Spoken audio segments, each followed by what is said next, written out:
how does this relate to learning disabilities? Well, let's talk a little bit about speech sound disorders and language impairments. Speech sound disorder is a problem in the development of speech production, whereas language impairment is a problem in the expression or comprehension of spoken language. Let's say that again. Speech sound disorder is a problem in development of speech production, whereas language impairment is the problem in the expression or comprehension of spoken language.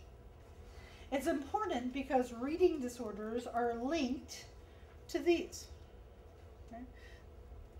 So when you're doing a learning disability evaluation, you want to make sure to note all of these different areas. Intellectual disabilities, inevitably there's some impairment in language development. Right? They kind of go hand in hand. And the traditional definition included that language deficit is significantly below a child's nonverbal IQ level. But emerging research is showing that children may have language impairment and no intellectual discrepancy. So it's really up to us to identify where the problem lies. There's little research done on the neurological or neuroanatomy of speech sound disorders, but what we do know is that the left hemisphere, which is the region for all language, may have something to do with it. It hasn't been specifically identified. There are many different theories behind language impairment.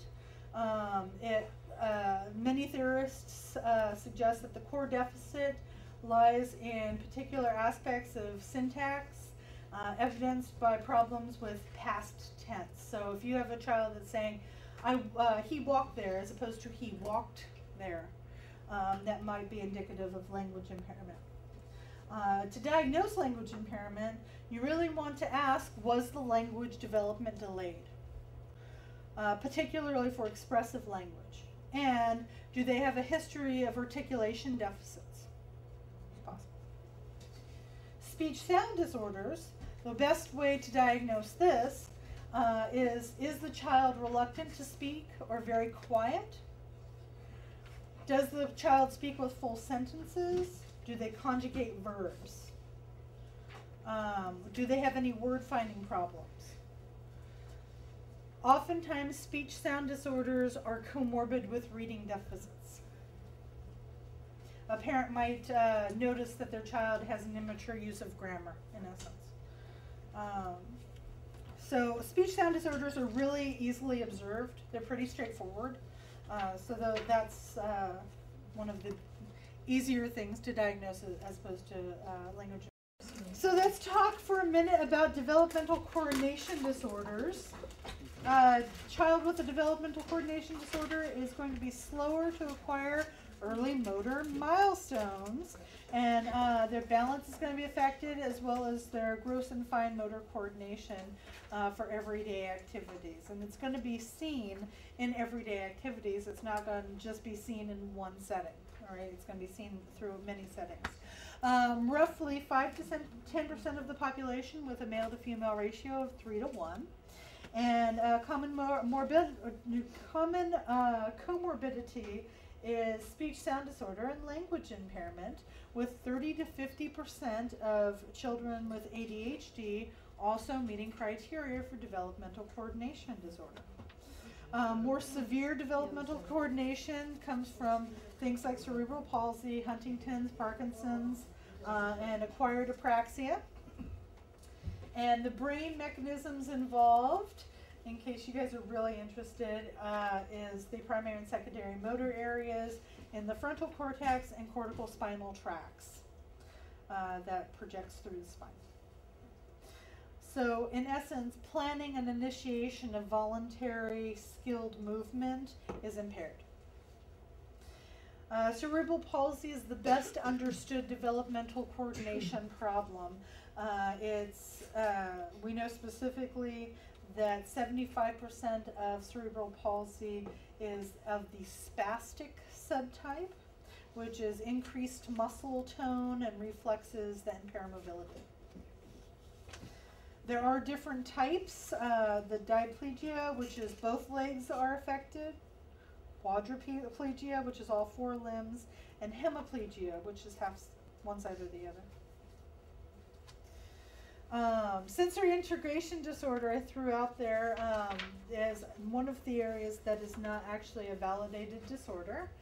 Remember, we were talking a little bit about that. And you know, I've got it here as developmental coordination, but it's also seen in other areas of just people who appear that they're not actually understanding information, taking all of the different information in. And then there's disorders of written expression because of the fine and gross motor movement. Now, dyslexia. There's a lot of different information out there on dyslexia. The universal truth as to how humans acquire language and linguistic codes pertaining to words includes, first, all word languages include children with developmental reading disabilities pertaining to both recognized and manipulating phonological units of all linguistic levels. All right. So in essence, that's something that happens for all languages. Children who have problems with phonological units, they're going to have problems with reading. Dyslexia and reading disorders is often used interchangeably. So it's not just the reversal of letters. You know, a lot of people think of dyslexia, they think, oh, you're just reversing letters. There's so much more to it than that. Developmental dyslexia, or reading disability or disorder, is a problem with written rather than spoken language. And these difficulties include fluent word recognition and accurate word recognition. Illiteracy, it's estimated that 2/3 of students who can't read proficiently by the 4th grade will end up in jail or on welfare, according to the National Center for Education Statistics. 60% of prison inmates are functionally illiterate compared to 47% of the United States. I want to reiterate that, as many statistics as I can give you guys with regard to reading. I know, there's a lot. 47 is pretty hefty. I know. Reading disorder is actually associated with many different regions of the brain. Studies show abnormal neuronal migration. So remember I was saying that the brain develops in a specific way? Well, let's go back to that microscarring on the brain that I mentioned at the very beginning. If there's microscarring that occurs in utero, and our brains are all developing the same way, then those scars are going to go to the same areas over and over again. And that will cause the same types of disabilities. Disabilities with attention and concentration, but also problems with reading, decoding, phonological coding, word recognition, comprehension. And most consistent evidence points to aberrant structures of the left hemisphere, and those structures are really important with not only reading but language. So language and reading go hand in hand. Dyslexia has traditionally been thought of as printed word recognition rather than reading comprehension. Consequently, reading comprehension problems without word recognition problems has never been counted as dyslexia, and those people were just considered poor comprehenders. I don't know how many of you guys have done or worked with individuals that said, oh yeah, I was in special education because I was a poor comprehender. Yeah. They weren't actually diagnosed with learning disabilities when they were younger or dyslexia. They were just considered poor comprehenders. Well, newest research is showing that they actually do have a reading disability. It's not just that they don't understand, there's a reason that they don't understand, and that's something that can be addressed. Research has found that dyslexic individuals as a group have a problem with oral language comprehension. So it's not just that they're not comprehending because that's something completely separate. It all goes hand in hand. You have to be able to understand and able to be able to read. There's phonological coding and orthographic coding that I want to draw your attention to. Phonological coding is the ability to use knowledge of rule-like letter sound correspondence to produce words that have never been seen before. So on the rat, we're looking at word reading. If they're able to sound out words, that's what that's looking at. Whereas orthographic coding is the use of word-specific patterns to aid in word recognition and pronunciation. So words that do not follow typical letter sound. Rose versus rose. On the Wyatt, which we didn't go into a lot of detail about, there's a subtest that has non-word reading. So they're made-up words. And they have the person read all of these made-up words to see how far they can get before you discontinue the test. And it's a really good test because that's what it's measuring. It's measuring your ability to sound out words that you've never seen before. Dyslexia has been linked to problems in the brain. The newest research that's out there is showing that it's not a discrepancy between IQ and achievement that points to dyslexia or reading disabilities. The newest research is showing that individuals with low and high IQs can still have language impairment, or reading impairment, and it actually shows up on neuroimaging. So it's not that someone is just doing the best they can despite having a low IQ. That's not it at all. And this is incredibly important research because that means that these people will have access to the same sort of programs that individuals with high IQs and a severe discrepancy have. So the discrepancy between achievement and academic ability. So the IQ used to be that the discrepancy between achievement tests, the RAT, the WIAT, and IQ tests, the WAIS, the WISC, determine if you had a disability or not. Now that's not the case, and we're going to get into actually diagnosing learning disabilities in a little while. But one of the major breakthroughs is neuroimaging. And this is showing that children with dyslexia, after remediation, their brains are lighting up in the same way as children with no reading disabilities. So after remediation, for people with dyslexia, they can learn to read. Now, Erland does a great job. It's called the Erland method.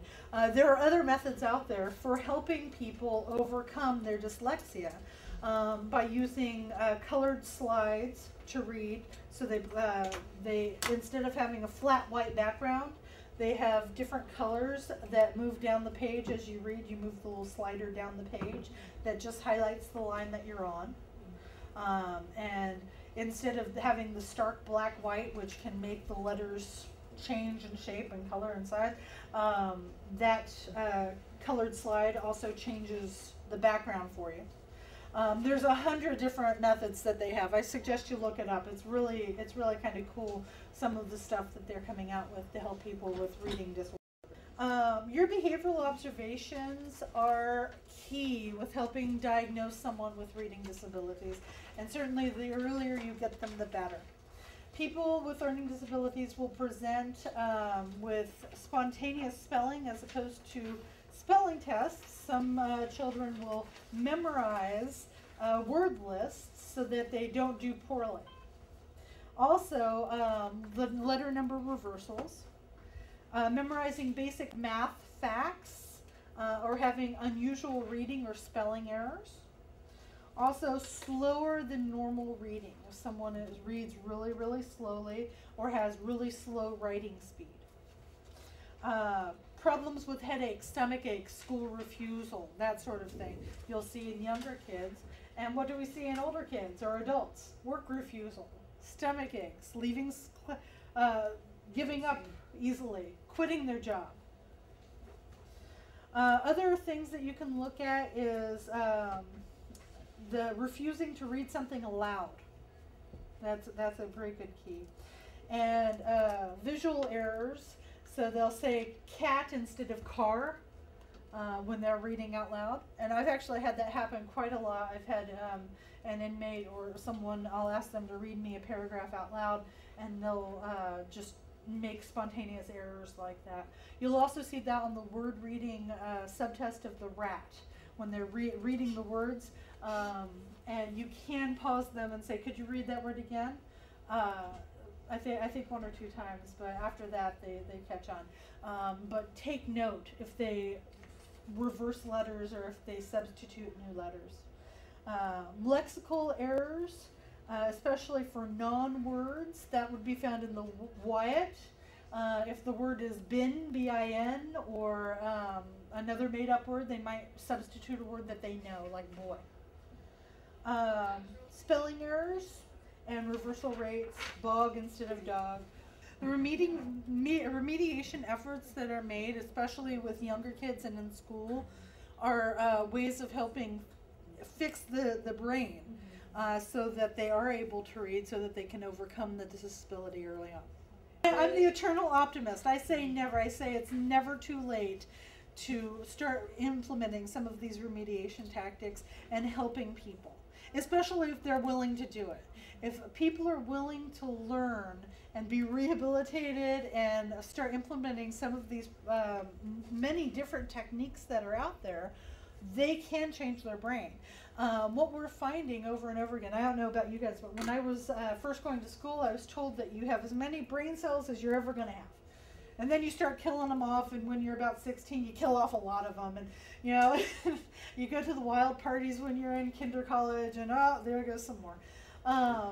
But the fact is that there are 2 areas of the brain, specifically the hippocampus and the olfactory areas, that regenerate cells. You know, those are the birth of new cells, and those are the only ones that we know of. There might be other parts of the brain that actually are producing new cells. We just don't know. So because of this, we now know that, you know, the brain can heal. And, you know, I always say for people who do have substance abuse issues, if they've been using pretty heavily for however long, they need 18 months to 2 years of complete sobriety before their brain starts working the way it's supposed to and starts growing the way it's supposed to. So I always tell people who, you know, maybe they started using drugs when they were 12, here they are, you know, 20, 25. I tack on those years, and I'm like, okay, you started using when you were, let's say 15 for us with this calculia. You start using when you're 15. You're 20 now. If you stop using for the rest of your life, in about 10 years, you're going to find that aha moment. Why? Because you've tacked on 10 years or 5 years of using. Yeah, so add another 5 years of sobriety, and the 20-year-old in front of you will suddenly reach 25 in 10 years. Yeah? All right. Neurologically speaking. All right.